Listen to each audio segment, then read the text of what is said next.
Hey guys, welcome back to another video. If you can't figure it out by the sign, we're here at Jim Beam in Kentucky, so let's get right into it. The Jim Beam story starts way back in 1795, when Jacob Beam sold his first barrel of corn whiskey in Kentucky. The Beam family kept perfecting their recipe for generations, even surviving Prohibition. When production stopped and the distillery was dismantled, in 1933, after repeal, James B. Beam rebuilt the distillery in just 120 days, giving the brand his name. Today, the Jim Beam Distillery in Clermont, Kentucky is the world's best-selling bourbon, still made with that same family yeast strain and tradition that's been passed down for over 225 years. Join us now as we take you on a tour of the Jim Beam Distillery, home of true Kentucky bourbon craftsmanship. So we're going to try some Jim Beam today, and yeah, very excited. I do enjoy a drop of Jim Beam. This is one of my favourite drinks. The actual favourite drink I have is Jim Beam Honey. So I guess we'll see if they've got it today. Yep. Alright. Let's get into it. Cheers, James. Cheers to you. He's got a drink. I don't have a cup right now. It's filled with water. That's funny. Should be filled full of bourbon. Kind of looks like it. Alright, well, cheers to you, mate, and we're going to enjoy the day. We were running a little late and missed the tour bus, but luckily we got a private escort down to meet the group. Our guide, Holden, was awesome. He waited for us to catch up, and we were greeted right away with our first bourbon tasting. Straight off the bat. Alright guys, It's really hard to film. got it in your glass. Now, what Fred does to start off is, he actually takes a look at that beautiful color. So kind of hold it up, maybe try to find one of the few lights in here, hold it to the belly of that Glencairn, and take a look at that beautiful color. Kind of a honey, maybe a light straw, not quite that deep amber. It is only 4 years old inside that barrel. And then we're going to do the Kentucky Chew, something Fred has coined. It's a little bit silly, but there's no judgment in this room. Really get into what you have to do. Charm. Oh! Contain. It doesn't have to be a barrel. Now, we're going to use barrels that is the industry standard. Big reason for it is they roll, right? They're over 500 pounds when they are full of that liquid, so it's a lot easier to tip it over and then roll it to its next destination. Number 3 has to do with recipes. We call a recipe in the bourbon world, in the whiskey world, a mash bill. You might have heard that. Now, the mash bill must be 51% corn in order to be a bourbon. See a number on the bottle, that is the claim that the distillery is making, that is the youngest liquid inside there. This is a batch of usually about 1,000 barrels. We call that a large batch. We're putting out about 800 barrels a day on this property, 2,000 on our other one. So a large batch is about 1,000 for us, whereas a small batch is about 200. Now those are terms that are loose, right? Other distilleries might not make as much, so their small and large batch might be a lot smaller than ours. Now, this is 7 years old, like I said. It's coming in at 90 proof. So the 3 extra years, so 3 more than the white label, that's going to give you more color, it's going to give you more flavor, and then adding less water, take it down to 90 opposed to 80, you're obviously going to retain more color, retain more flavor, and then obviously retain more of that alcohol. So go ahead and give it a nosing, give it a taste. Cheers. Put it in a cocktail, put it in those. This is the 7-year black label. 7-year black label. Smells good. It does. Now, before we head out of here, I would be remiss unless I talk about this Cadillac. It's not Jim Beam. So much smoother. It's smoother. Still got Rubbing that off burn. on his son. Our tour starts right where it all begins, the mash and fermentation process. A mix of corn, rye, and malted barley is blended with pure Kentucky limestone filtered water, rich in calcium and iron-free, helping making Beam bourbon so smooth. In front of us is a 1940s Cadillac Fleetwood, the very same model Jim Beam drove. Holden explains how and why Jim Beam always carried his family yeast strain with him. Caught that yeast strain wild. The odds of him doing that again are slim to none. It's the backbone of your whiskey. You need that yeast to make that flavor. So if you don't have your yeast, you develop this great fan base, and then your distillery burns down. You'll lose that yeast strain. You didn't have a backup. You got to start over. You're never going to achieve that exact same tasting product that you had before. So we always kept it open at all times. A lot of times people find a little bit of a nuttiness to our products. I find it to be a little bit closer to a peanut, but our master distiller Freddie says it's more closer to like a hazelnut, but a nuttiness nonetheless. That's coming from that yeast strain, that feed, following that feed nuttiness that we know and love. Yeah. So What an absolute beast of a car. Yeah. Old caddy. Wow. Okay. We're heading upstairs and we're going in the fermentation room. It's hot in here. Really hot in Oh, here. smell the smell of banana. Yeah, it smells amazing actually. He wasn't kidding when he said it smells like banana and like oatmeal. It really does. It does, yeah. Okay, this is awesome.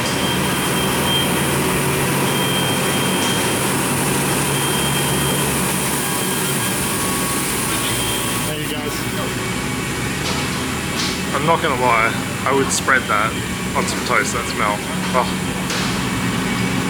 Well, we're heading into the still house now, and it says the hardest working still in America, and I believe it. After fermentation, the mash becomes a beer called wash. The first distillation turns it into low wine, roughly 20 to 25% alcohol. Then it's distilled again into high wine, a stronger, cleaner spirit that goes into the barrels to age into the bourbon we know and love. Alright guys, gonna follow me inside the case house. I'm getting peed on by the still. I've gotten a couple of, well, I wouldn't, like they were half shots, just enough to taste. But we're about to head into the case house, and I believe we're going to go to the bottling line very shortly, and we get to bottle our own, like, it's a special batch that they're doing. Yeah. But it costs more, it's like $60. You can decide if you want to do it or not. Hopefully get to taste it first so we can decide, but we'll find out very soon. Here we go.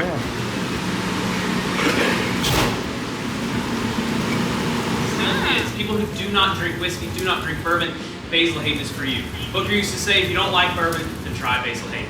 Just showing what bourbon can be, a different side of it. It doesn't have to have that crazy burn. It can have wonderful flavors without really hurting your mouth. It is bottled at 80 proof, the lowest it can be, but we also distill it to a way lower proof point of 120 opposed to 135 on the Jim Beam. So both are sitting at 80 proof, but this is going to be a lot smoother. It also goes into the barrel at 115 opposed to that 125. So all of that lower barrel entry proof, lower distillation mellows this product out throughout the entirety. Now it is using a different mash bill and a different yeast strain than Jim Beam. It's using the old Granddad mash bill. We acquired that from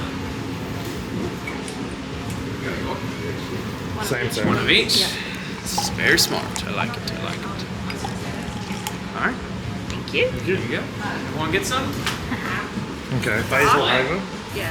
Basil Haven. Yeah. And this one's the It's called Art of Distillation is what we call it. It's a nice way to just visualize exactly what's happening inside of that still we just saw. So I'm not able to really show you in there. So we left off on the distiller's beer, each 10%. We pumped that over that's 3/4 dangerous. of the way up. That's 65-foot tall still, 7 feet in diameter. It was built in the 60s by Vendome Copper and installed by them. They're out of Louisville, Kentucky. It's made entirely of copper. We're going to pump that distiller's beer in. It's going to fall down through 17 perforated copper plates. The perforations allow for that grain of the water to fall, and it also allows it to kind of slow down, slowly fall down. And then we're pumping steam up from the bottom, as you can see. That steam is going to rise, it's going to grab the alcohol, turn it into a vapor. Alcohol has a lower boiling point than water, so we're leaving behind the grain in the water, pulling that alcohol out of that. Now, alcohol vapor all the way up and out over to our condenser. It's going to cool down into a liquid known as low wine. We just saw it pumping out of there. Take that low wine sitting at 125 proof for something like Jim Beam, and take it into the basement of that building we were just in, and that's where it's going to go through our doubler. We're calling it a doubler because we're double distilling. We're going to double distill pretty much every single thing. That is a widely used practice nowadays, distilling at least twice, just to have a little bit more pure form of that product.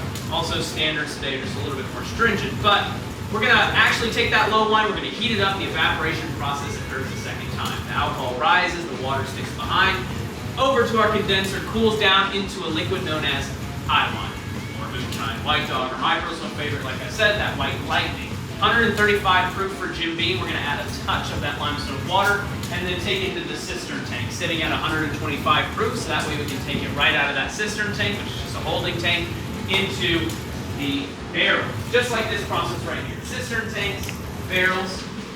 This is housing Basil Hayden High Wine. This barrel is going to be filled with Basil Hayden High wine. We're going to roll it out of here. It's going to go age, and then it'll become a bottle of Basil Hayden.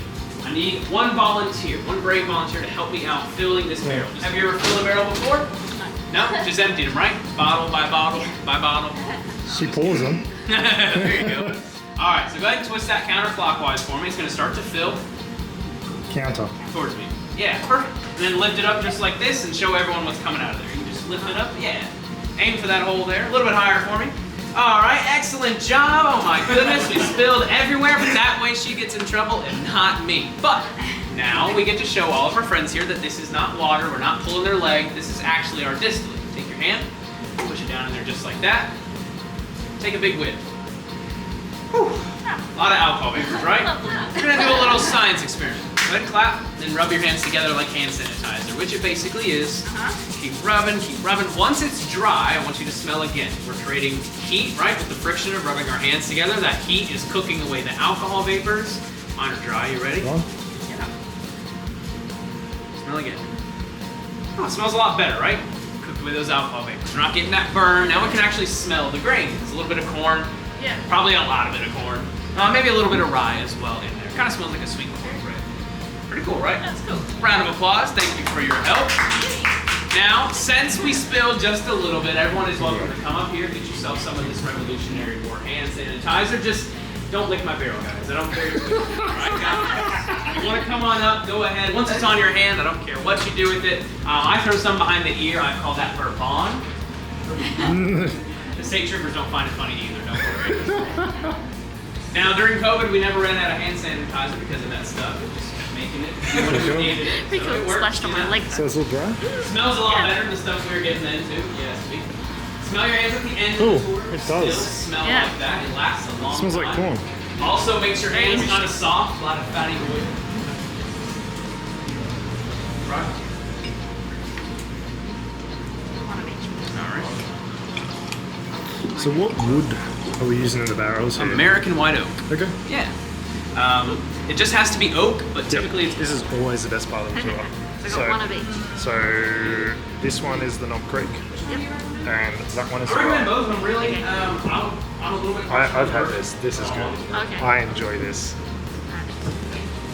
It smells alright. Yeah, might as well. There we go. Yeah. I'm gonna try that one first. It's smooth. Is it? All You'll right, like guys. You'll like it. Hope you guys are enjoying those. We're That one actually smells going to good. head I've never on had this. over. There's a screen It over there smells with sweeter, a though. flaming barrel on it. That's actually a short little video, only about 30 minutes. I'm just kidding, 3 minutes. We'll just watch that short video. That's actually made by the people that we get our barrels from. Independent Stave Company, also known as the ISC. They are chopping the trees down, constructing Really? the barrels, You doing thought that the was char rough. for us, sending them our way. Just like we're not growing our own grain, we're not making our own They're both barrels. rough. So they were kind enough to put together a little video on how Jim Beam's oldest bottle. No 1911. way. Maybe we should ask him to crack that one open.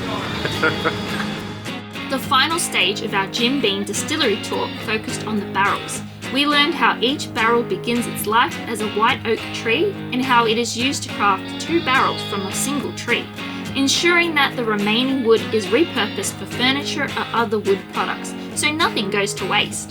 The barrels are then charred on the inside, a process that caramelizes the wood's natural sugars and gives Jim Beam bourbon its signature color, aroma, and smooth, smoky flavor.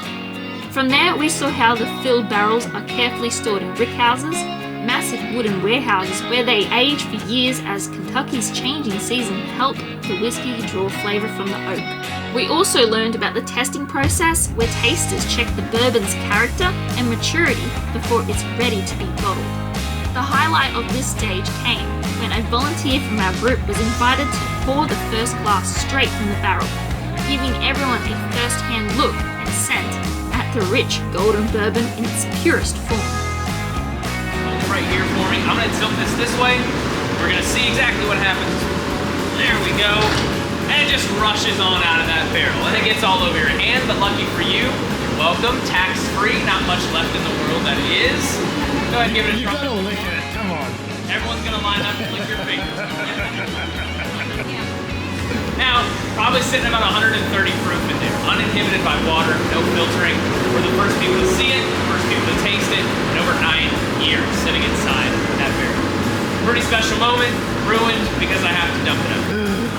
My least favorite part of my job, but it's the dump work, right? I do so with a purpose. It's going through this mesh down here. This mesh is just filtering out char that has come loose over 9 years. It's bound to happen, especially with a deep level 4. It's gonna flake off.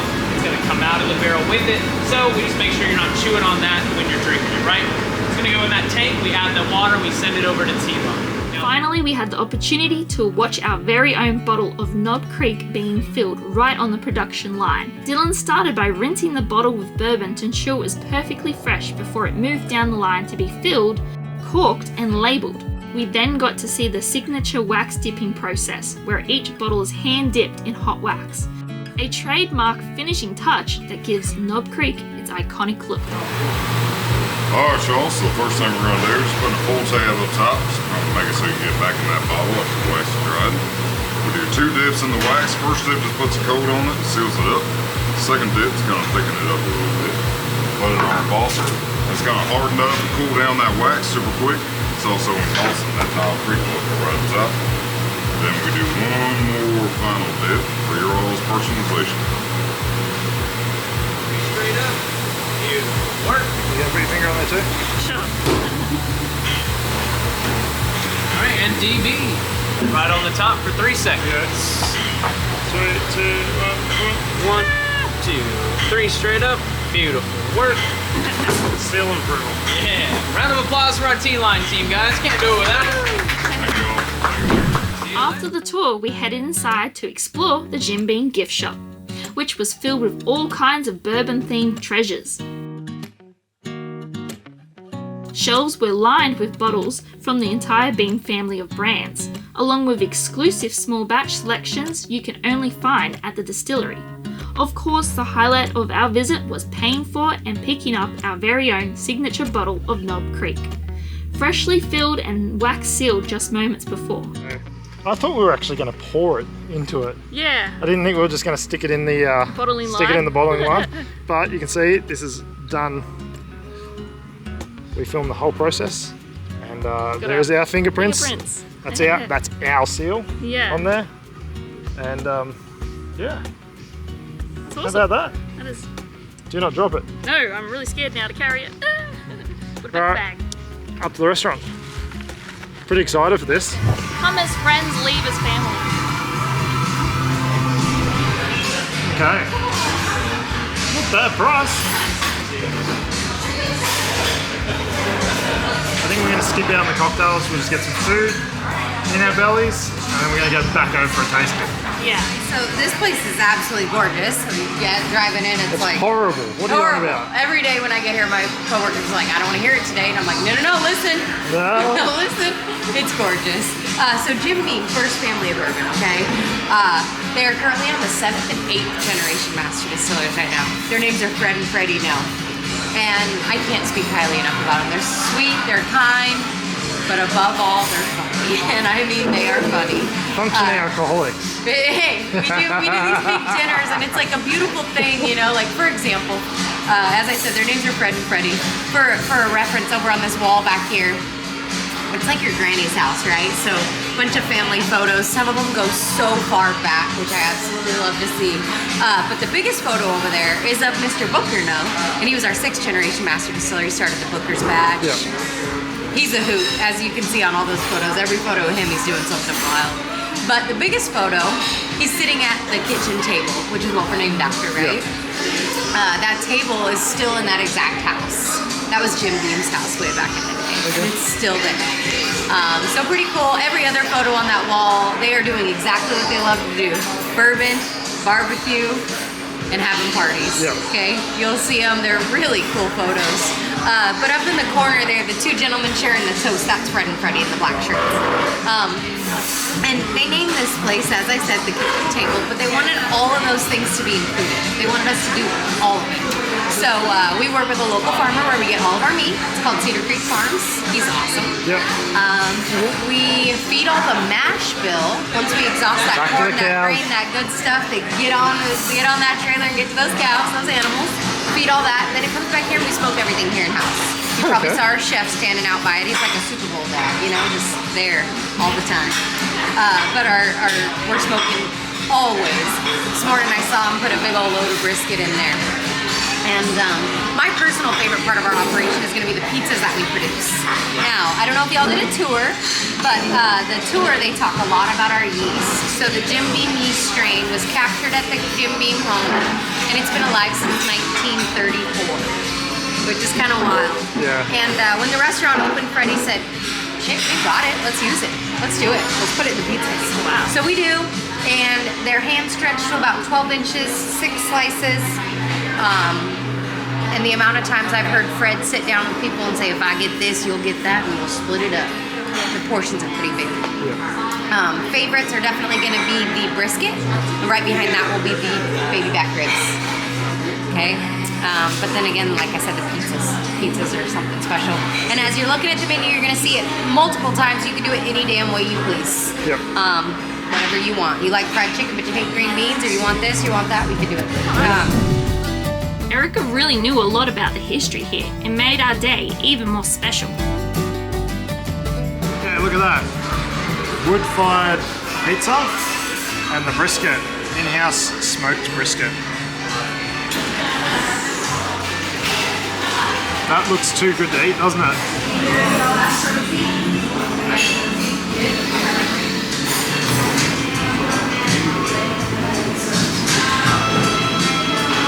Really good and smells amazing. I'm so keen to tuck into this. I can just pull it off with a fork. Look at that. Wow. No, seriously. Wow. That's really good.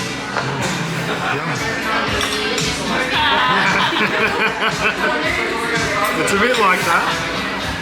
People can't get enough of that. Well, lunch was awesome. The Yes. brisket was tasty and juicy and delicious. Yes. And that dough though, Oh, amazing. just order a pizza here, just dough. Don't worry about putting toppings on it. Yeah. Just get the dough. Yeah. And our waitress, Erica, Oh, she was good. awesome. She was awesome. Very informative, and yeah, she was just a delight. Alright, are you ready? I'm ready. Are you sure? Maybe.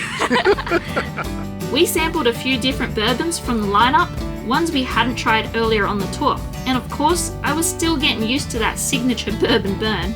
Afterward, we headed back down to the gift shop to pick up a few more bottles to take home as gifts and souvenirs of the experience. There's only one left. One left for you. One left. So, good on that one? Let's grab it. Get that, and we're gonna grab another bottle. This one, right here. Old tub. Unfiltered. Yeah, unfiltered. Sounds a bit wild. Okay, well, it's been an amazing experience here at the Jim Beam Distillery. I'm going to wrap up the video here. Thank you all for watching.